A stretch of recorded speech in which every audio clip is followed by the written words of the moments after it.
Minecraft est l'un des jeux vidéo les plus populaires de tous les temps. C'est même le jeu qui se trouve actuellement au sommet du classement du monde du jeu vidéo. C'est le jeu qui s'est le plus vendu au monde, près de 240 millions de ventes en seulement 12 ans. Un nombre qui bat tous les records, et malgré tout ça, je n'ai jamais parlé de Minecraft sur ma chaîne. Alors je crois qu'aujourd'hui, il est temps d'en parler. Aujourd'hui, je ne parlerai pas de comment jouer à Minecraft, ni tout ce qu'on peut y faire, mais d'une chose qui m'a toujours impressionné. Et là, je ne parle pas des énormes constructions qui prennent des dizaines, voire des centaines d'heures à être réalisées, ni de combats tellement épiques qu'on ne peut en détacher le regard, mais là je parle de speedrun. Pour ceux et celles qui ne savent pas, un speedrun est une façon de terminer un jeu vidéo le plus rapidement possible. Et dans Minecraft, la façon de terminer le jeu est de vaincre l'Under Dragon. Mais avant de battre l'Under Dragon, il y a des étapes obligatoires, dont 3 dimensions que vous devrez explorer. La première dimension, c'est l'Overworld, là où on commence le jeu. Dans cette dimension, vous devrez récupérer des matériaux pour vous fabriquer des outils qui vous permettront d'aller dans la deuxième dimension, le Nether. Dans cette deuxième dimension, vous devrez récupérer ce qui vous permettra d'accéder à la troisième dimension, l'End, le boss final pour pouvoir finir Minecraft. Et pour un joueur lambda, faire tout ça prend quelques jours, voire plusieurs semaines. Mais pour les speedrunners, finir Minecraft se compte en quelques minutes à peine. Et si je vous parle de tout ça, c'est parce qu'il y a pas très longtemps, un individu vient d'exploser la barre. Cet individu s'appelle Xylenox et on va regarder sa run ensemble. Sachez juste avant que Xylenox batte le record du monde, le record speedrun Minecraft est de 8 minutes 15 et est tenu par un américain. Lui, Xylenox, est en deuxième position avec un temps de 8 minutes et 27 secondes. Dans Minecraft, les mondes que vous créez sont générés aléatoirement. Ils sont tous différents. Et c'est d'ailleurs ça le plus dur, battre un record du monde dans un monde que vous ne connaissez pas encore. Contrairement à d'autres jeux vidéo où on peut s'entraîner plusieurs fois sur le même obstacle, là dans Minecraft c'est impossible. Alors pour lutter contre ça, Xylenox génère 15 mondes Minecraft différents. Il les analyse, clique sur le monde qui lui convient le plus et le chrono est lancé. À présent, il faut maintenant trouver les matériaux qui lui permettront de faire un portail du Nether pour pouvoir aller dans le Nether. Généralement, on mine de l'obsidienne pour ensuite faire un portail, ou alors pour les plus expérimentés, on peut poser un seau d'eau puis un seau de lave, ce qui nous fait directement de l'obsidienne et c'est qui est plus rapide. Mais là, Xylenox veut aller encore plus rapidement. Alors, il va récupérer de la lave dans une faille sous-marine de telle sorte à ce qu'il puisse créer le portail du Nether directement sous l'eau. Et grâce à une porte qu'il a fabriquée au début de la run, il peut dès à présent respirer sous l'eau, ce qui lui fait gagner un temps considérable et construit alors le portail du Nether en seulement 1 minute 8 après avoir lancé la game. Xylenox ne se rend pas encore compte à ce moment-là, mais il a déjà battu un record du monde. Et le voilà maintenant dans la deuxième dimension, le Nether. Le Nether est la dimension la plus dangereuse de Minecraft. Dans cette dimension, tout peut s'arrêter d'un coup. Une chute, un saut, un coup de travers et tout s'arrête. Et ça, Xylenox en a bien conscience. Dans le Nether, l'objectif principal est d'obtenir des bâtons de blaze et des perles de laine. Pour trouver les bâtons de blaze, il faut se rendre dans les grandes forteresses, là où se cachent des blazes, de sortes de créatures jaunes très dangereuses, capables de vous tuer à tout moment. Alors vous devrez tuer ces créatures pour en avoir. Une fois les bâtons de blaze récupérés, il faut trouver un bastion. Il s'agit d'une deuxième structure qui vous permettra de récupérer des perles de laine. Ça, c'est les deux méthodes qui vous seront les plus rapides et efficaces pour récupérer ces deux éléments. Et c'est ces deux éléments qui vous permettront de trouver le portail de laine. Tout ça a l'air simple, mais dites-vous que pour faire tout ça, il faut parfois parcourir des dizaines de centaines de blocs pour avoir la chance de trouver ces deux forteresses, tout en esquivant les monstres, la lave, le feu et tous les dangers. Mais Xylenox, lui, a une chance incroyable, car en arrivant dans le Nether, il tombe directement sur les deux structures. Et c'est à partir de ce moment-là que Xylenox prend conscience que le record du monde n'est plus très loin. Grâce à des manœuvres et des manipulations très bonnes, il arrive rapidement à avoir tout ce qu'il lui faut pour pouvoir entrer dans la troisième dimension,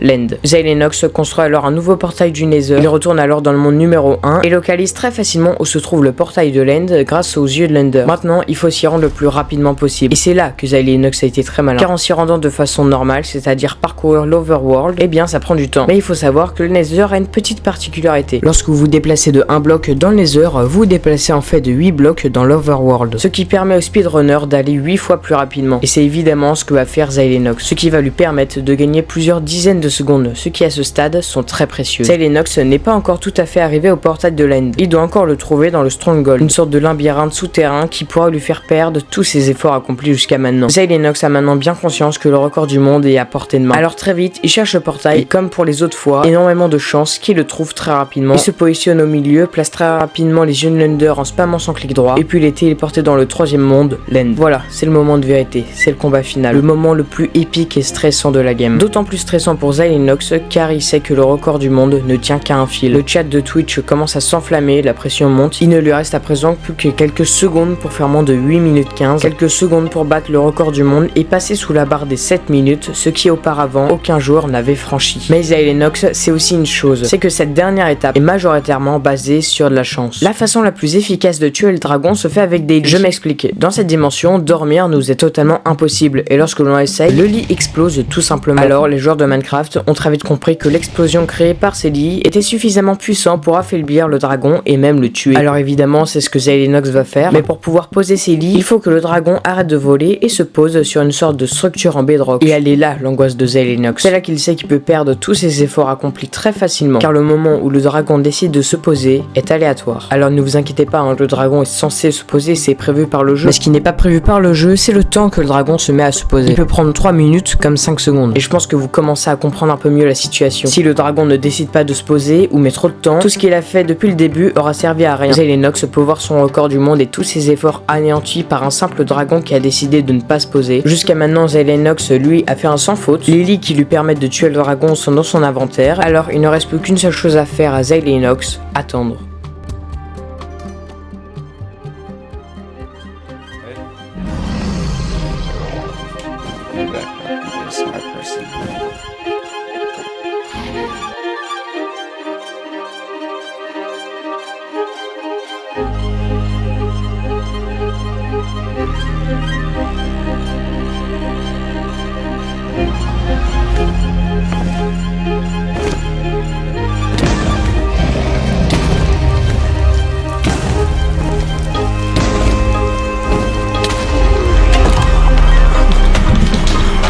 What the fuck, dude?